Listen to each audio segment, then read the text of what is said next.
Good afternoon. My name is Henry Neufeld. I'm head of the Climate Change Unit at the World Agroforestry Center, ICRAF, in Nairobi, in Kenya. And I welcome you very much to this discussion forum organized by ICRAF together with FAO. And while we start going through a quick round of introductions, I hope that there will be more people coming in, and so that we take as much time as we can for discussions afterwards. The title of this session is called Using Climate Smart Technologies to Scale Up Climate Smart Agriculture, and forget the practices, it's a bit of a tautology, and I apologize. Climate Smart Agriculture has had quite a bit of a, let's say, it's been a very shiny kind of brand coming up. It's managed to unite sort of the development, the agriculture, and the climate change communities under one brand. And in doing so, it's raised a lot of expectations. The term has been around for about 4 or 5 years. There are a couple of publications that have been put forward around climate smart agriculture, what it really is, what it could be, and still we still do lack a bit of an understanding of what it could actually do. And this session here is also meant to shed a bit of light on that question. There has been a global alliance for climate smart agriculture, which was launched recently at the Climate Change Summit in September in New York. There's also an African Alliance for Climate Smart Agriculture, and we will also talk about these two new institutions and what they can potentially deliver in resolving issues around food security, adaptation, and mitigation. So let me just quickly introduce our speakers. First, we have Alexandre Maybec, who is a Senior Policy Officer on Agriculture, Environment, and Climate Change in the Office of the Assistant Director General within the FAO. Then our second keynote speaker is Todd Rosenstock, who is an agroecologist with ICRAF, and he investigates how smallholder agriculture affects the environment and society. And then we have panelists here sitting next to me. We have here, sorry, where is she? Hlami, I'm sorry, I can't get the name right. Ngwenya, I think. She's a manager for communications and knowledge at FANARPAN, the Food, Agriculture, and Natural Resources Policy Analysis Network, with 21 years of experience in policy research and advocacy.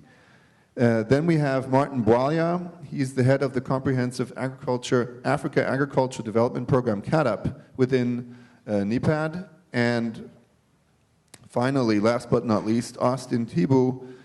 He's been working as a land resources conservation officer at Malawi's Ministry of Agriculture, Irrigation, and Water for over 10 years, and he's also the FAO focal point for economics and policy innovations for CSA in the EPIC program. And then we will have Richie Ahuja, who's sitting here in front. He is an expert in business development strategies and spearheads the Environmental Defense Fund's engagement in Asia. He will be rapporteuring. He will give us a short summary at the end of the session. So without losing any more time, I'm going to ask Alexandre to say a few words about what climate smart agriculture is, some backgrounds, opportunities, and challenges. And then we'll hear what Todd has to say about climate smart agriculture, a panacea or propaganda. Okay, please, Alexandre. Thank you very much. And yeah, move that. Yeah. Yep. So I will very briefly introduce or reintroduce, for those of you who already know what climate smart agriculture is, what the way we understand climate smart agriculture in FAO, which can be slightly different from some of the things that are around more and more. And just extremely briefly giving examples, because examples is probably the best way to understand what climate-smart agriculture could mean. So once again, agriculture has to address a triple challenge: more food in quantity, quality, and diversity everywhere for everyone, adapt to climate change, and contribute to mitigate climate change. The important point, I think, is that this triple challenge has to be seen at various scales: global, local, and household. And we always need to keep in mind these various scales when you look at systems and what can be their contributions to climate-smart agriculture. Growing demand all over the world, due also to diet changes, but especially in some countries, and many of these countries which are already food insecure and which will be the most affected by climate change. And globally, worldwide, FAO estimates that production has to increase by 60%. Very briefly, main effects of climate change on agricultural production: a decrease of production in certain areas, a change in the geography of production between countries and inside countries, and also and especially an increased variability of production. So the impacts on food and nutrition security have been well described in the HLP report 2012 and now in the IPCC report recently released, with impacts on the most vulnerable countries and the most vulnerable people, mainly. And with impacts on food security and nutrition, which are much more than just decreasing yields. Decreasing yields and the consequences of decreasing yields. Changes of the geography of production, and so vulnerable countries having to import, and price volatility, and the combination of all these effects. So agriculture can also contribute to mitigate, and the way we see it in FAO, given the fact that agriculture has to produce more, is to understand mitigation as a reduction of emissions per kilo of output. Globally, having emissions increasing less than production, and also enhanced agricultural soil carbon sinks, which means sinks above and underground. So the concept has first been introduced in 2010. It's with the title of a brochure that FAO prepared for the Hague conference. So it's amazing how the word is now all over the place, probably because this idea that we need to address various objectives at farm level, at country level, and globally is really needed. And also, one other important point about the climate-smart agriculture approach is that it is not only practices or systems, but also systems from an agronomic point of view, but also the policies and institutions and the finance which are necessary to enable these changes. So it's really the three of them. To a certain extent, why climate smart, I don't know what is a climate smart technology. I'd rather think about climate smart systems.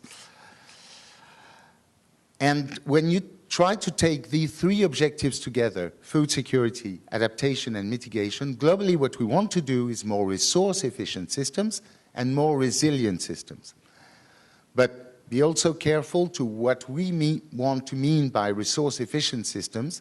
It's not only more crop per drop, it's also more income per drop, more jobs per drop in the countries where agriculture is the main source of jobs and income for the population.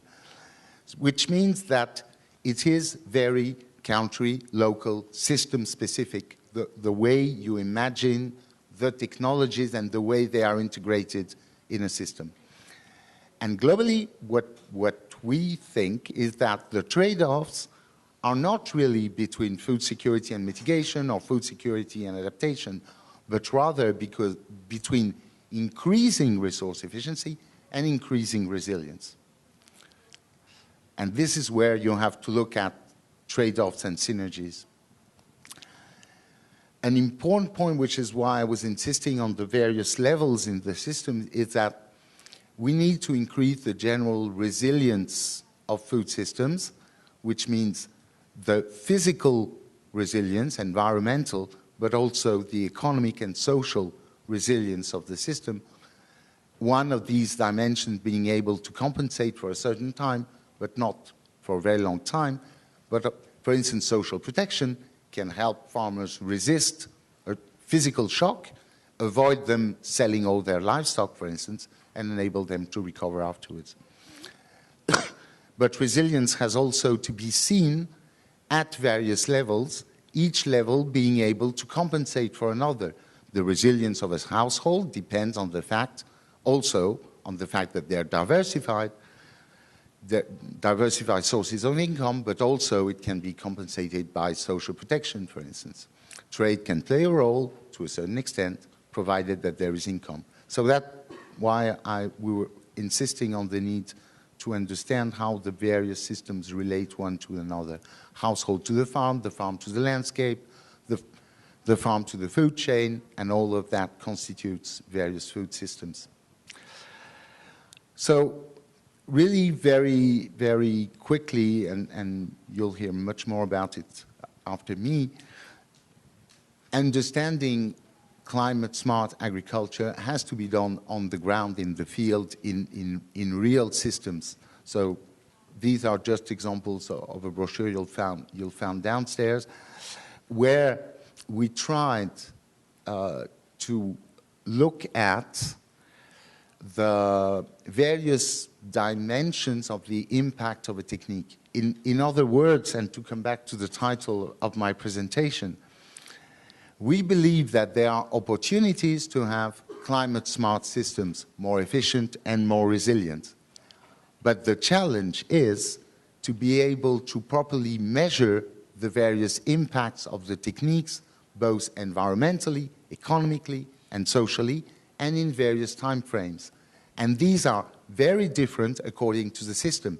It's not the same if you introduce urea deep placement in Bangladesh, where jobs are very low cost and you need more jobs, and in China, for instance, where labor is much more costly, so you need mechanized systems, and the impact on food security will be totally different in the various systems.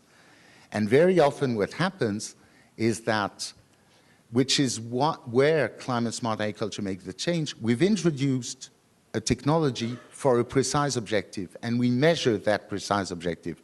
We have the baseline on water, and we measure how water is used. Very often, we don't have the impact on economics, on livelihoods, on income, on social issues, on gender sensitivity, etc.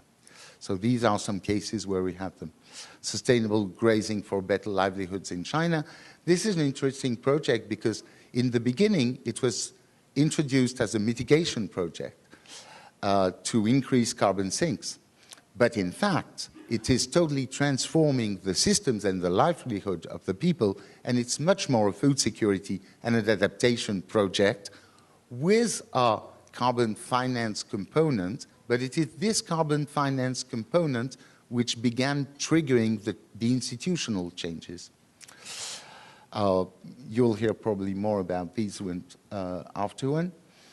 Insisting also on the importance of genetic diversity, just as an example of things that we need in order to be able to react to uncertainties. And this is another very important dimension of climate-smart agriculture. When we say increasing resilience, we mean resilience to everything, because we do not know exactly what are going to be the changes in 30 or 40 years in whatever area. Landscape approach is also a key one. I've already mentioned that one, and I will stop here to leave the floor to my colleague. Thank you.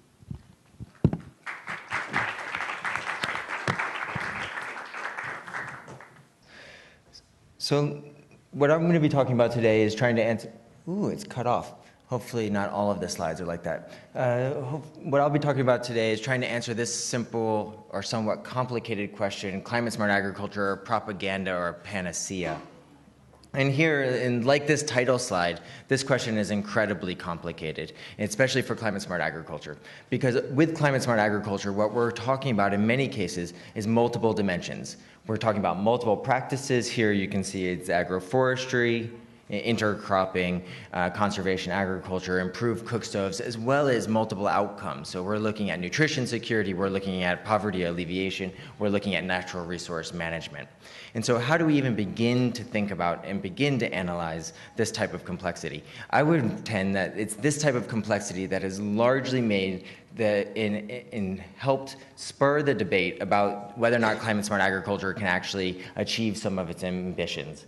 And it's because of this we need to pull back from some of the sort of idiosyncratic case studies and try to get to the real big issues that we can then start to bring these topics to scale. So over the next about 10 minutes or so, I'm going to be telling you about the initial results from a meta-analysis that we've been conducting about specifically to try to answer the question of how do farm management practices affect food security, adaptive capacity, and mitigation. And so I was sort of inspired to take on this topic largely because I was seeing things like this in the news. The Global Alliance for CSA wants to reach 500 million smallholder farming households. The African CSA Alliance and the NEPAD Vision 25 by 25 want to reach 25 million households by 2025. This type of effort will require a Herculean change in how we as scientists and we as development practitioners actually implement agricultural development.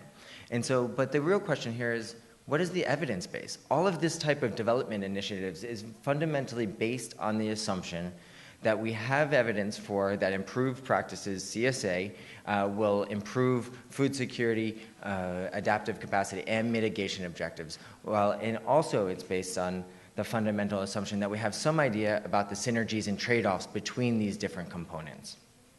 And so what have we been doing so far? We've been trying to make a sense of essentially what is a pile of disparate literature. And so we've been doing a meta-analysis and a systematic review of 65 practices and 15 indicators. And so when I say practices, we're not talking about the aggregate level of agroforestry. We're talking about things that farmers actually implement on the ground. Leguminous intercropped agroforestry, deep placement of urea, things that farmers would actually need that you can analyze individually and then also aggregate back up. When I talk about indicators, these are indicators of food security, adaptive capacity, or mitigation. For food security, we're looking at 4 main indicator categories ranging from income, productivity, and such. In terms of adaptive capacity, obviously this is the hardest one. We're thinking about things like soil quality. We're thinking about gender differentiated labor. We're thinking about nutrient use efficiency, water use efficiency, and things like that. Mitigation is a little bit more straightforward, carbon sequestration, greenhouse gas intensity, and the like. And so what we've done is essentially we utilize discipline-oriented keyword searches in the Web of Science database, and we came up with 144,000 candidate papers. And with the help of a small team of master's level students, including Helena, who's in the audience here today, we went through all 144,000 papers and tried to see how they matched our inclusion criteria. So here we were interested in whether or not they had information and data on a CSA practice and a non-CSA control, as well as whether or not they took place in a tropical developing country. So from that 144,000, in reading those abstracts, we narrowed it down to about 16,000 papers. And those papers, we then downloaded the full text and further analyzed them to see if they met our inclusion criteria. That left us with 6,000 papers in which we had to actually extract data from that we thought were relevant to answering our main question, which is climate-smart agriculture, panacea, or propaganda, or in other words, what is the evidence base behind climate-smart agriculture? So far, we've extracted data on about 20% of that. And so I'll be talking about that. Based on the numbers that we've already extracted, we presume that in the end, this database, which will be hopefully ready by the Montpellier CSA conference, if not a little bit later on in the year, will have about 120,000 individual data points in it. Okay. And so if we just start to map where the studies have taken place to see where and how and what information is available. These are the studies that we have. This is a random sample from our 1,200 studies that we've already looked at, where they're actually located on the map. And these studies have they're talking about at least one indicator relevant for food security, adaptive capacity, or mitigation. You see that it's a pretty good global distribution. But if you look a little closer, you also see that there is some geographic clustering. That you see that in Western Kenya and maybe around Accra in Ghana, there's actually quite a number of studies that are in a relatively small location. And so what does that mean for when we're trying to scale climate-smart agriculture? Well, what it means is, or what it suggests at this point, is that we may have a biased data set, that our information base may be inadequate to be able to say that this type of practice will have this type of outcome in a new location. When we then go to studies that have two practices, or that address two components of CSA, like food security and adaptation, in the same study, the size of the data set reduces dramatically. We basically lose 60% of the studies. And so why is that important? That's important because what we know from about 50 years of agricultural research and agricultural for development research is that a lot of time interventions are place-based. So we can't presume that the types of interventions and the types of outcomes that we might see in one location are going to be able to be extrapolated to another location quite easily. And so these synergies and trade-offs may not actually be transmissible. And lastly, if we look at studies where we have all three indicators, probably given this projector, you might not even see any up there. But there's just 7 dots. So we basically reduced it to less than 1% of the studies looked at all three components of CSA in the same study. And this is important simply because it greatly reduces our ability to characterize what is normally thought of within climate-smart agriculture, which are these triple wins, these win-win-wins. When we start to look at the data and actually use common meta-analytical techniques, so this is the food security response across multiple indicators for 6 different practices at different aggregated levels. And that sounds a little complicated, but let me go into a little bit more detail. And so, wrong button. So this is an effect size. So an effect size measures the relative effect of the treatment to the control. And so anything to the right of that red line is a positive effect. Anything to the left of that line is going to be a negative effect.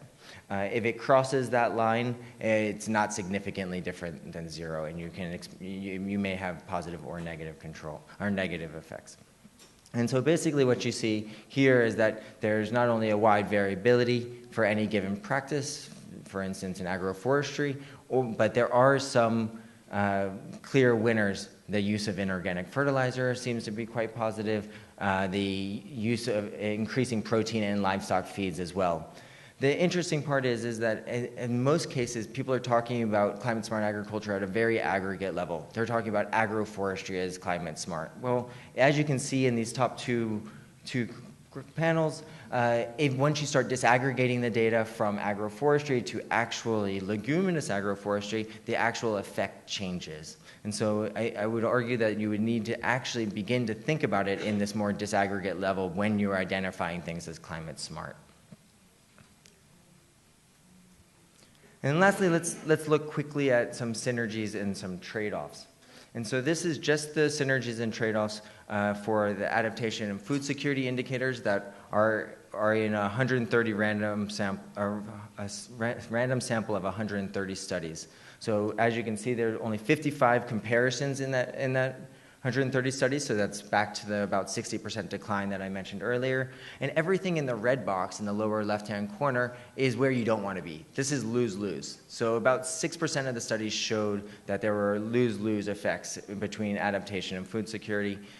In the opposite quarter, in category, there's about 32% of them showed that there were actually synergies. So this is what everybody is saying is possible with climate-smart agriculture. But equally important, 60% of the studies that we looked at, and granted it is a small data set at this point, shows that there's equal or more likely chance of actual trade-offs between adaptation and food security than there are synergies. And so while today I've just really focused on a very small amount of our initial data, the emerging trends seem to be somewhat clear, that there's geographic clustering of the studies, which would suggest that we have challenges in actually extrapolating the data. There's a likelihood that we will see trade-offs as much as we would see synergies, as well as that there's large variability amongst and between and within individual practices. Thanks.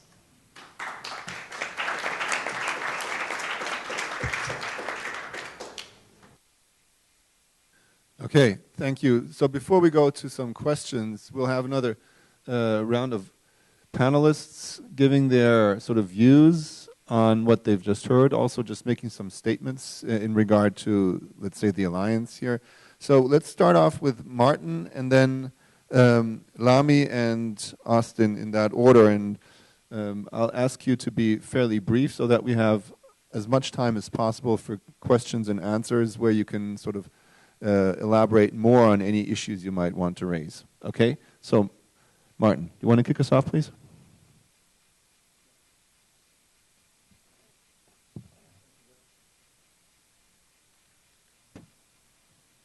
Thank you very much. Okay, yes, it's working. Thank you so much, Moderator Henley. Yes, I'm going to be very brief, and thank you so much to the two presentations. I think they do give us a very good scope in terms of the discussion.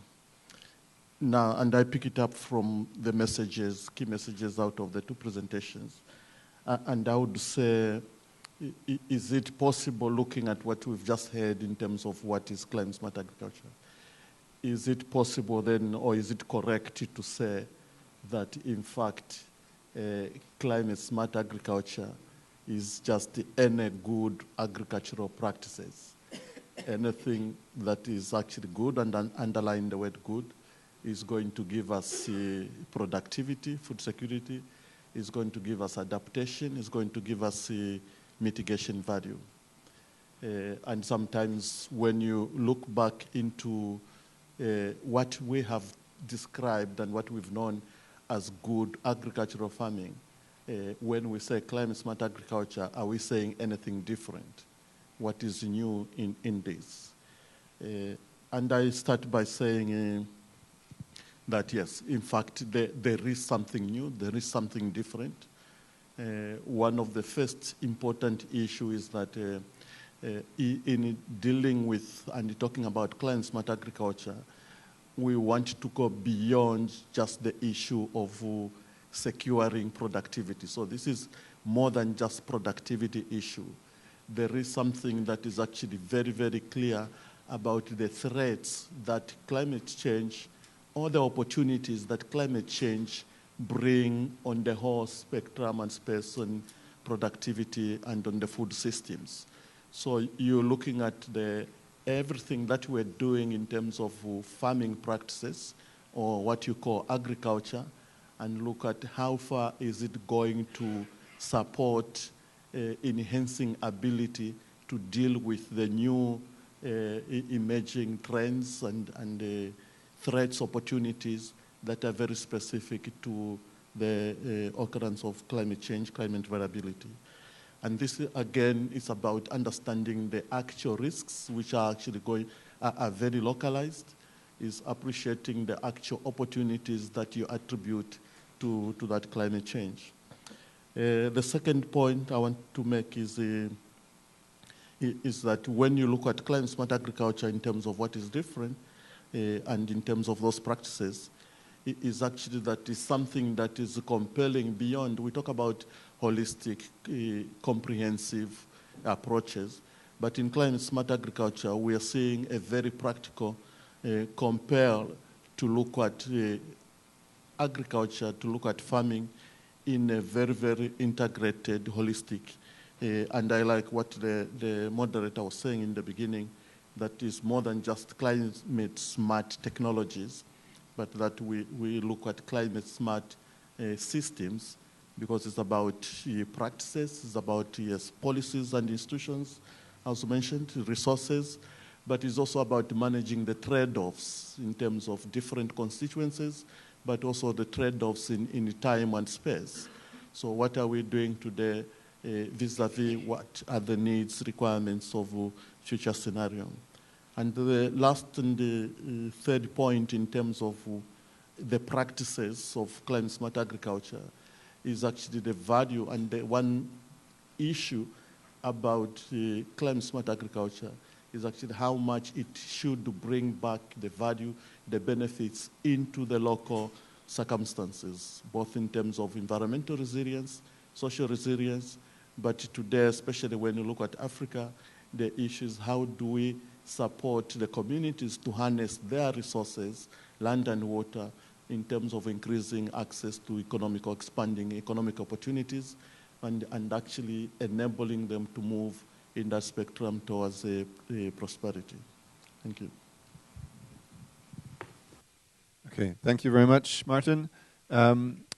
We now have Fabiola Munoz Dodero, who is the Executive Director of the National Forest and Wildlife Service, SURFOR, here as well. It's a pity she couldn't make it to us a little earlier because she missed the presentations, but I'll give her the chance of listening to the respondents so then she can make something out of that, and we'll have more chances to hear afterwards. Okay, well, thank you very much for coming anyway. It's great to have you. Lami, please. Good afternoon, ladies and gentlemen. When I was being introduced, they said that I'm working for an organization where we're working in a policy space. I would like to throw that into the discourse of climate smart agriculture. I listened to the presentations, and I also listened to the presentations before this session, yesterday. What I'm seeing as a missing link, it's the enabling environment that we all agree that it's part of what will make our efforts for climate smart agriculture to be successful. I just want to share with you the experience that we had with our organization, where we did some scoping studies in 15 countries in Africa, Southern Africa and East Africa, to see how the countries are actually responding in terms of the climate smart agriculture debates and also climate change. What we are seeing is that the countries do recognize that climate change is there. They also respond to the calls for climate change, and most of the discussions are hosted by the ministries of environment. What we have seen with the ministries of agriculture is that out of the 15 countries that we did the scoping studies, there were about 4 or 5 where they have policies that speaks specifically to climate smart agriculture. So as we discuss, I would like us to look at how we can actually accelerate, really for the countries to have the enabling environment that will complement what is happening on the ground. So we find, this disjuncture that, on the ground, there are a lot of experiences, there are a lot of practices that is happening, but there's a gap between what is being practiced and what the policies are saying. So as we discussed, we need to also accelerate on that front. Thank you. Thank you very much, Lami. That's a very important point. And Alexandra already mentioned it, that we need not only look at the technologies. That's very important. Austin, please, just give us your thoughts. Oh, thank you very much, moderator. From the introduction, I think I'm the most tail-end panelist here. I am from the extension side of all these practices, so I'll focus my comment on what it takes to scale up climate smart agriculture practices. I like the matrix that Todd presented. I think it's 4-dimensional, but as we go out in the field, the matrix could become 100-dimensional. When we are working with the farming communities, the issues of productivity, yes, they come in, the issues of costs, the issues of resource saving, environmental issues or indicators, and also the institutional indicators that we have discussed in the presentation from FAO. So when we are at that level, we must make sure that all those indicators are satisfied, and that's the main challenge that we face. In climate-smart agriculture, we have observed that those practices, they do respond to as many of those indicators. And my suggestion to the meta study that we are conducting under ICRAF is that we should go on beyond the 3 indicators to satisfy what the farming communities need or what they expect from these practices. And finally, I'd like to suggest that we have quick policy briefs to our decision-making people, the politicians, that crisply presents what we expect or what we suggest are the winning solutions to the challenge that the farming communities are facing because of the effects of climate change. Thank you. Thank you, Austin. And that's very important for us to talk about the question of scaling up. I think we should hear more about that. It's one thing to know the benefits in terms of adaptation, mitigation, and food security, but then another question altogether might be how can we reach these millions of farmers that Todd was already mentioning. Fabiola, do you want to say a few words with regard to climate-smart agriculture and potentially your own experience here out of the country? I don't know. Sí, bueno, buenas tardes con todos y con todas. Me disculpo, además, tuve que reemplazar al ministro en otra sesión, entonces no pude llegar a la mía. Pero una ventaja es que parte de la información que se ha compartido con ustedes hoy día yo ya la había visto en alguna otra presentación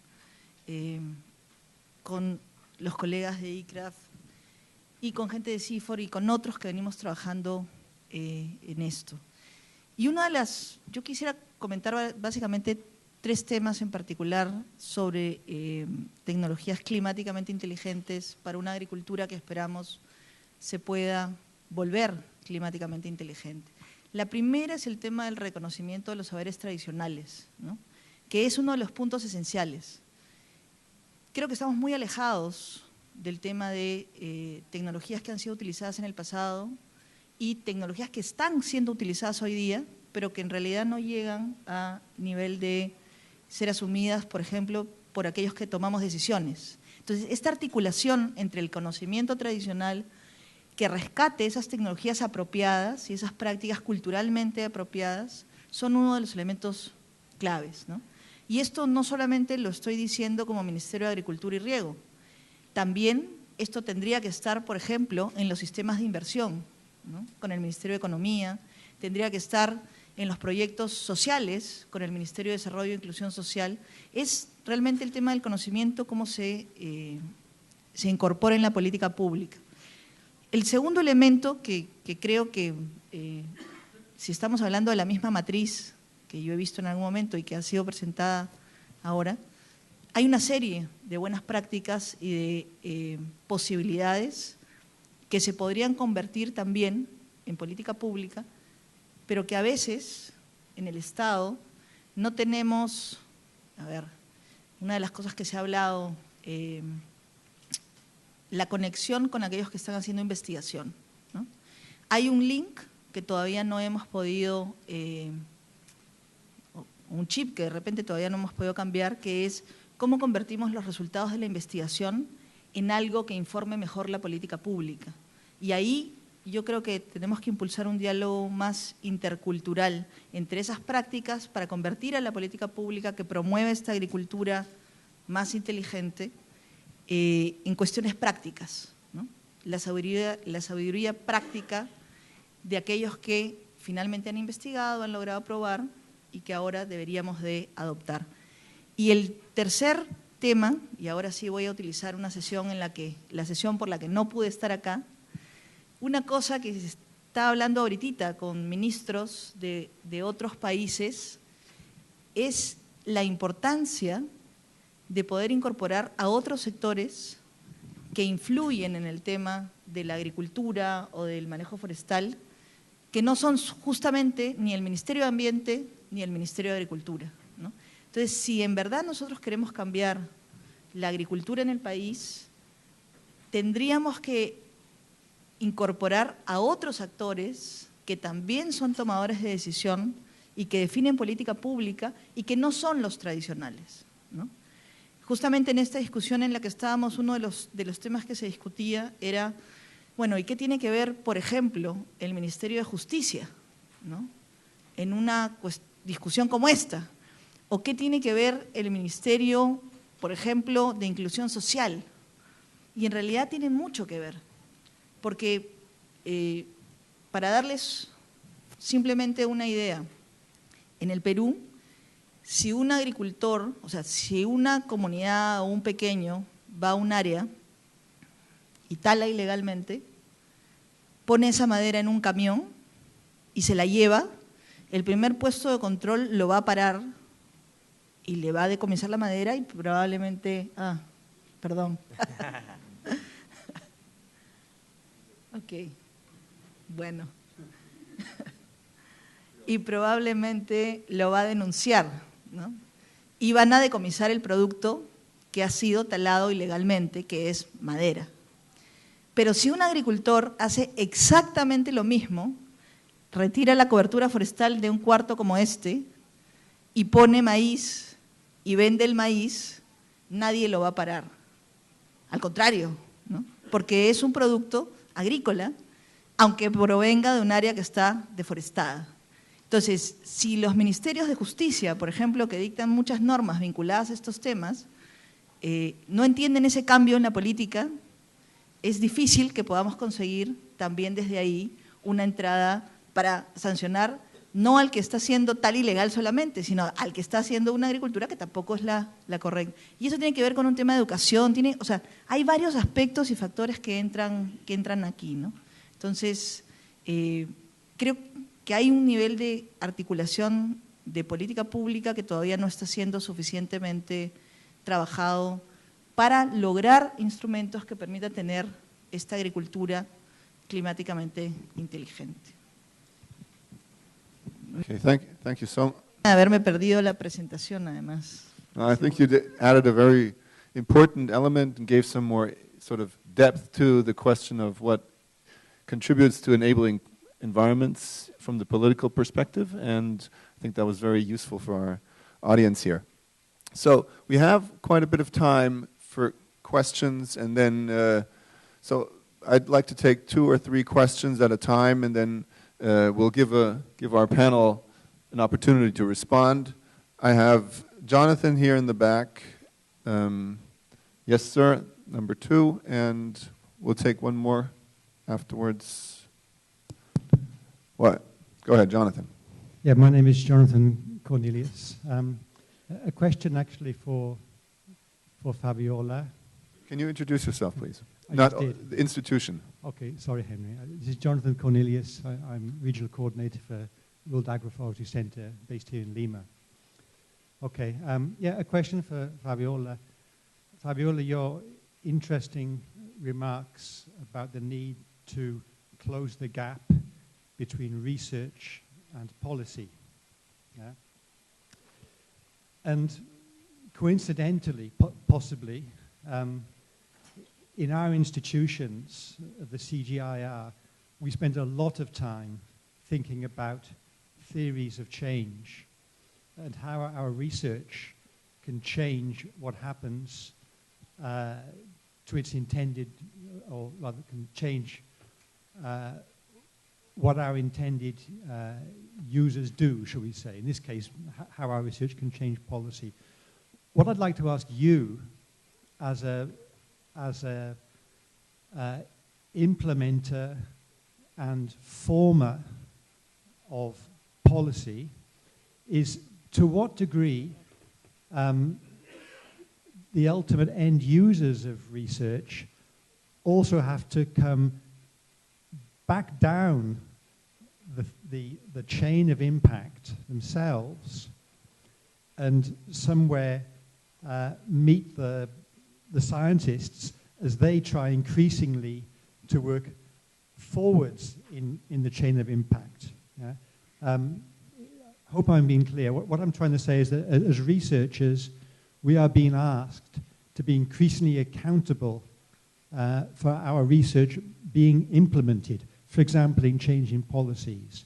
So what is the role of policymakers in also coming back maybe towards researchers and for the two of us together to construct that impact that we all want?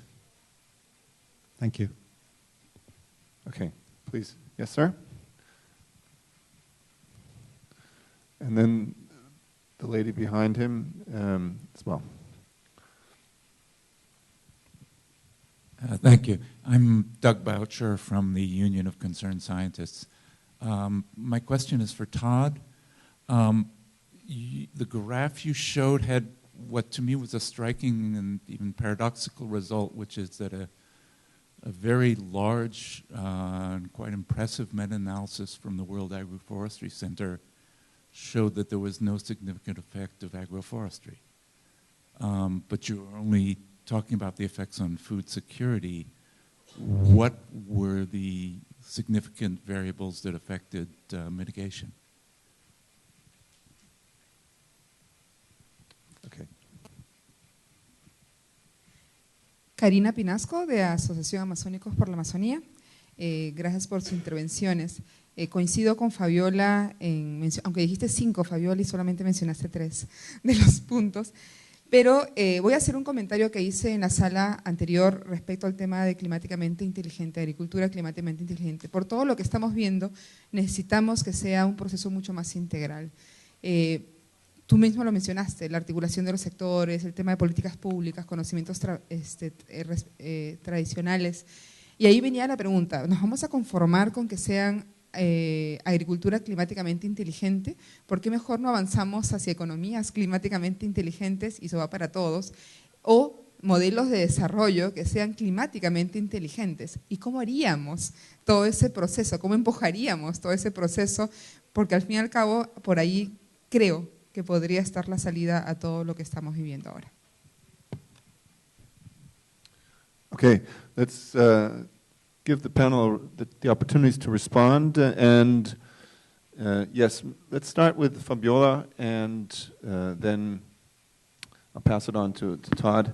And anybody else who wants to say something to any of the other questions, please feel free. Okay, Fabiola. Ok, sobre la primera pregunta de Jonathan. Si no entendí mal, la pregunta es cómo lograr que tengamos desde el lado de los políticos y los que tomamos decisiones en las instituciones este acercamiento con los investigadores. Okay. Yo creo que en ambos lados, en el lado de la investigación y en el lado de aquellos que toman decisiones, deberíamos tener un poco más de humildad. Yo estuve hace 2 días, 3 días tal vez, en un evento en el Pentagonito, ¿no? En una mesa, y entonces les dije lo mismo que les voy a decir ahora, que yo sí creo que es importantísimo que la investigación nos ayude a tomar decisiones y que todas las decisiones que nosotros tomemos, ojalá en el Servicio Nacional Forestal y de Fauna Silvestre de Perú las tomemos con un sustento técnico, ¿no? Y que una cosa que me preocupaba es que nosotros hemos lanzado hace poco un concurso de posiciones y que de todas las posiciones hemos reclutado como el 30% de esas posiciones y solamente hemos podido tener una investigadora, ¿no?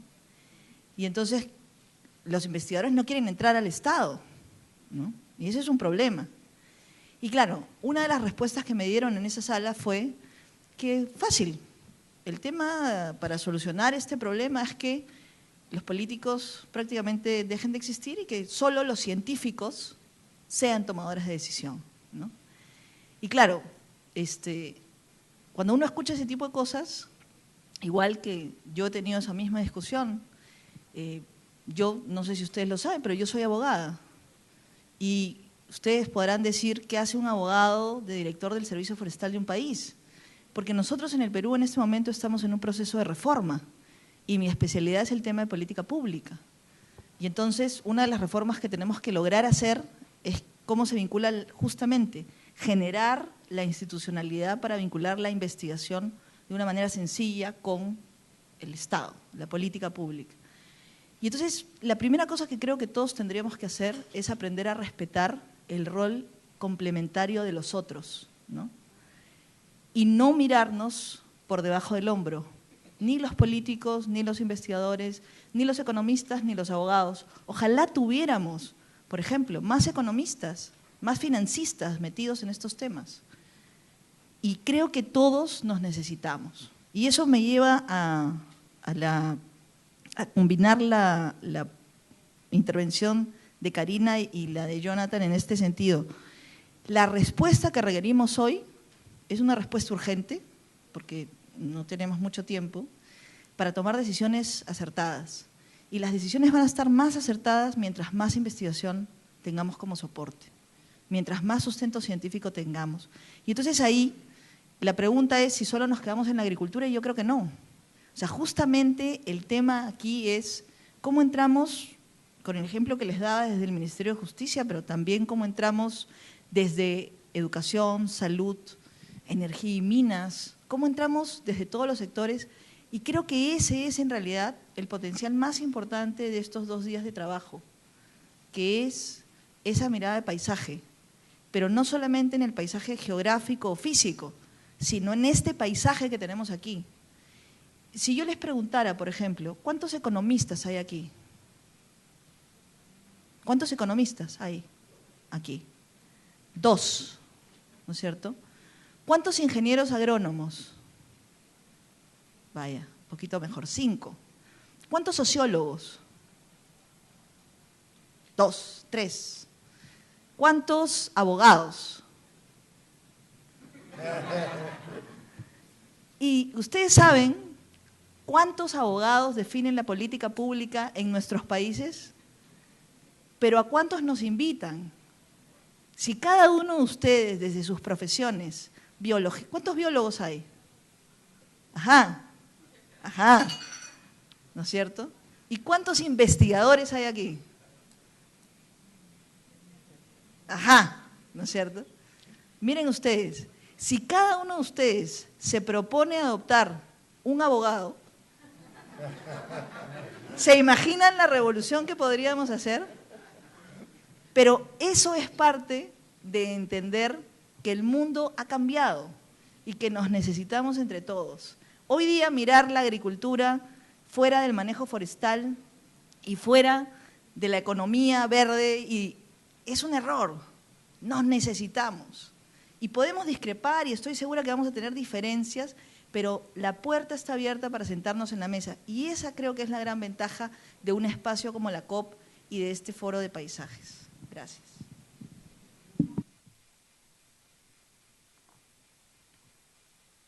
Okay, thanks for this passionate statement, Fabiola. And I think you're totally right about everything. Sí.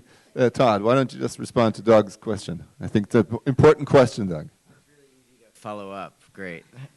Appreciate that. I fail to see the paradox, mostly because I'm a scientist and I report what the data say. And so this is the analysis that we've done so far in the limited data set.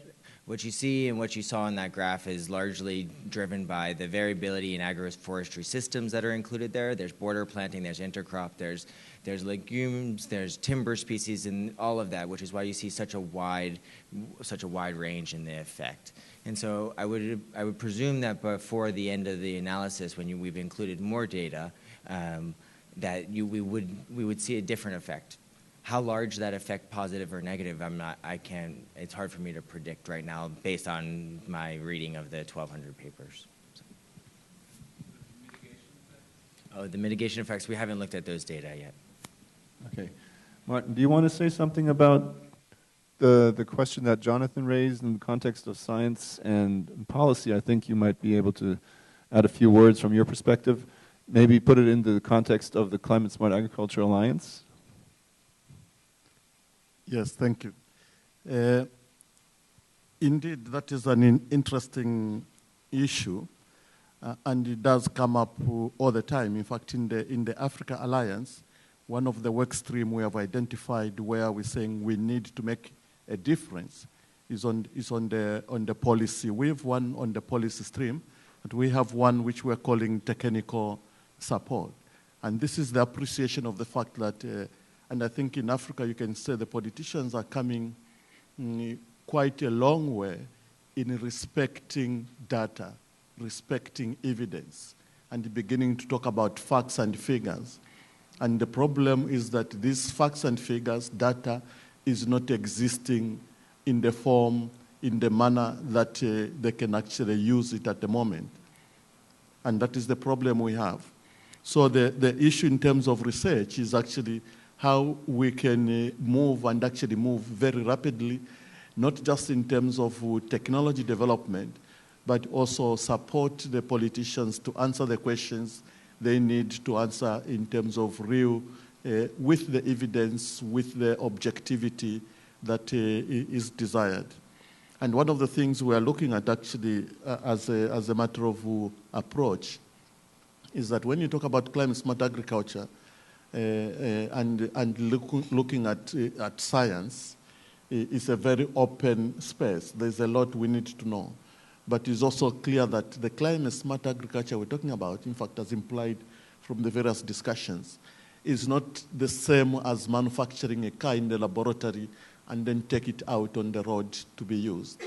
The climate smart agriculture is going to be developed in situ. It's going to emerge within the road that you are using it. So it's how we move actually in terms of research approaches, in terms of research tools, in terms of the accountability of what research delivers to actually bring them into the field, working with the farmers, working with politicians, working with communities, and actually it's also because it's not just a technical issue, it's actually political economy, and those things will be critical in making a climate smart agriculture emerge the way we want to see it. We've mentioned actually working with the CCAFs, we're working with FARA, and we're saying also that we need, in fact, just as much political economy research as we're doing on the hardware, on the actual agronomic and technological practices. Moderator, if you allow me just one more point. I wanted also to say that when you look at the discussions on climate smart agriculture everywhere, even in these 2 days, of course, it's being emphasized in terms of the comprehensiveness, the integrated nature of it, the holistic aspects. But it's also linking to research to understand that I think we have to be careful that we don't end up with a very perfect creation that is unimplementable. And actually, the excellency of the description of climate smart agriculture is not going to come out of a laboratory. It's going to come out of real practices in the field. And I want to end by saying, in fact, in that sense, that's why we need to listen more from what the farmers are doing, what communities are doing, and actually understand that if it's not broken, don't fix it. Brilliant. Okay, I had you, sir, then I saw you first, and I don't know if you were there, so I have you three. Okay, please. Introduce yourself, please. Can we get a microphone? Here. I was here first. No, I saw this gentleman first. He was already raising his hand. I'm sorry.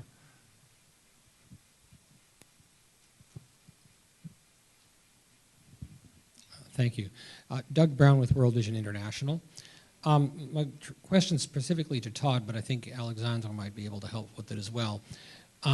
Your data surprised me a little bit in a way it was, but I think it's partly because it's a meta-analysis, and of course you're looking at studies that were designed to measure food or productivity impacts or resilience impacts, but they may not have measured the other ones, and so they're dropped out when you sort of start comparing to. So there's a limitation there, I guess, but I was looking at the grid, the quadra here where you have the win-wins, the lose-lose, and then the mixed ones, and I'm just trying to wonder, I know when in the FAO source book, we know that there's a lot of practices listed there, and they're not all equally climate smart. Some score better on 2 or 3 dimensions than others do. So I'm wondering if you can characterize what's in the upper right quadrant versus what's in the upper left versus the lower right, and what practices are dropping down to those things versus the ones which are clear win-wins. Okay. And yes, sir, please. Now you'll have to go over again. I'm sorry.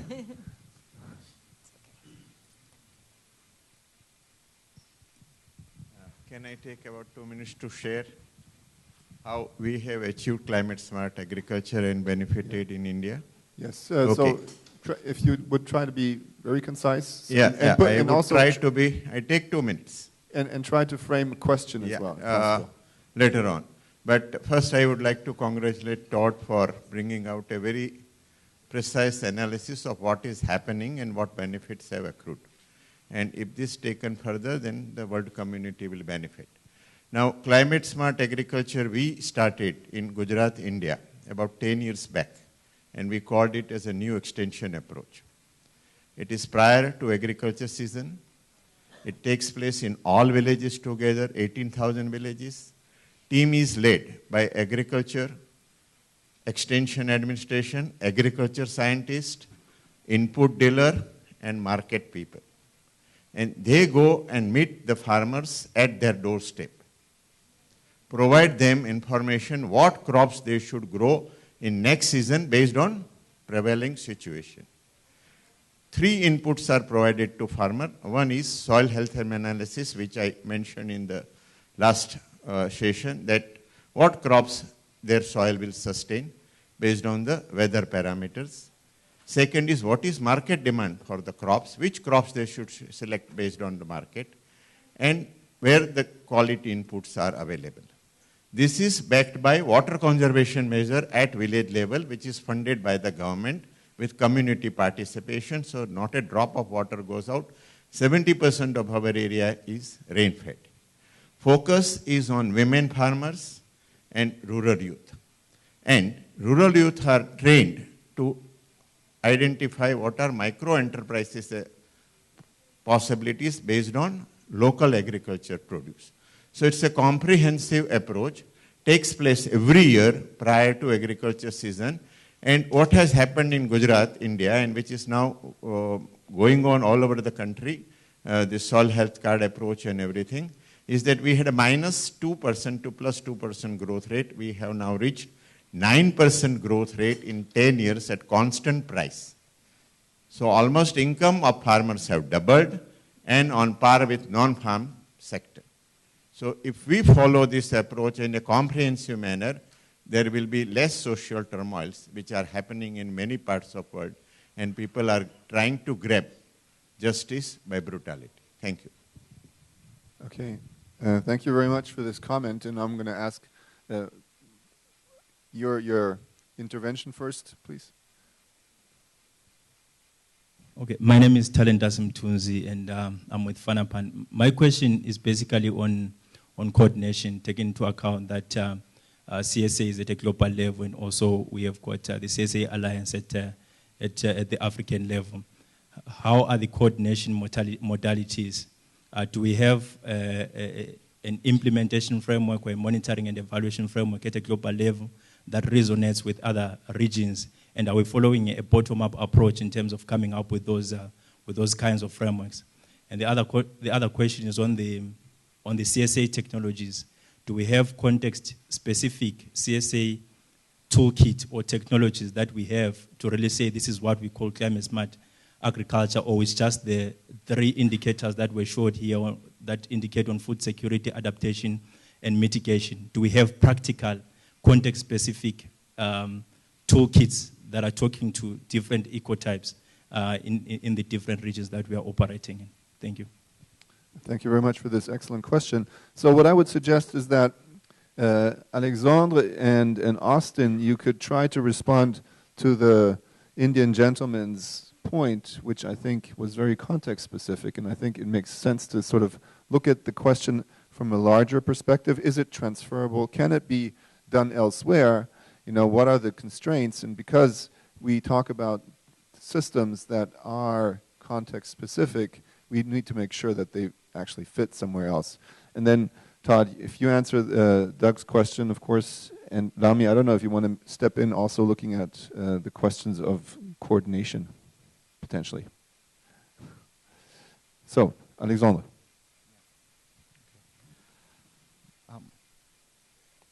So the first thing is that, which is why I was saying that we're a bit uneasy with this idea of climate smart technologies and climate smart practices, because it is very context dependent.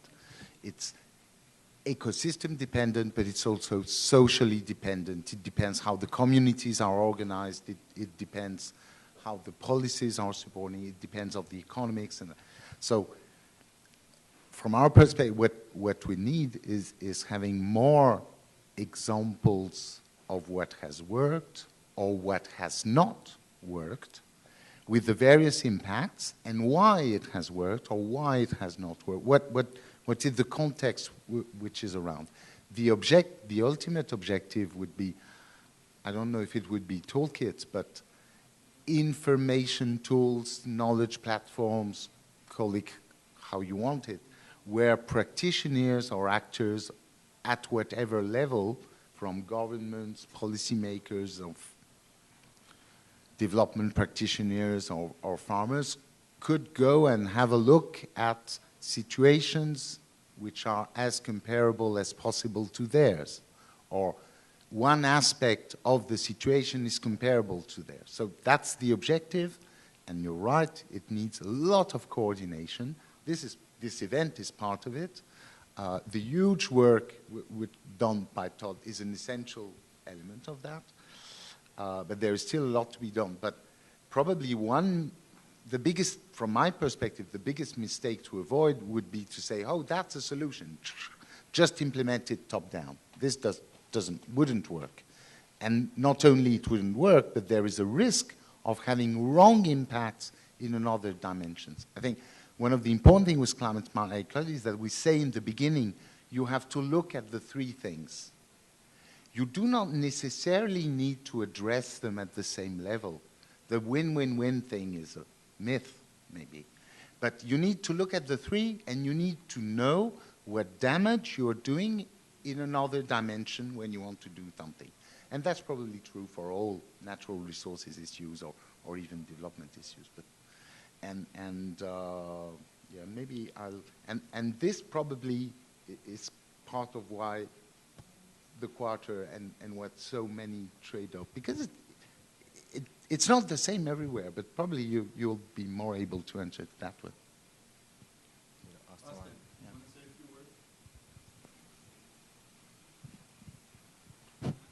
Okay, thank you very much. I'll start from where Alexander has stopped on the toolkits, yes or no. In some areas, we are trying to draft some toolkits or some messages on climate smart agriculture practices.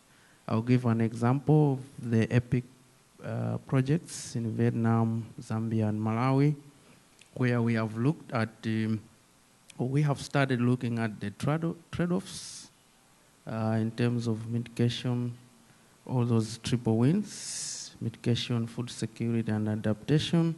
And we have isolated some examples or some practices that are fitting well within those win-win-win.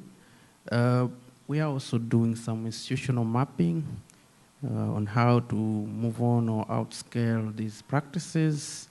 And we are also doing some policy harmonization. I think my colleague Shema indicated that in some areas or some regions, we have a gap between the environmental sector and the agriculture sector from policy and institutional setup on how to handle the issue of agricultural practices that are climate smart. From my colleague from India, that's a very good example that he has indicated, and I'm happy that a few months ago I was in Maharashtra, and I observed the same best practices on what they were calling the advisory services. Within Maharashtra, they were able to combine the water budgets, the hydromet services, the weather forecasts, the available water for irrigation, the onset of the rains, and the prevailing economic and social conditions, the markets, the agroecological conditions, the soil fertility, to precisely advise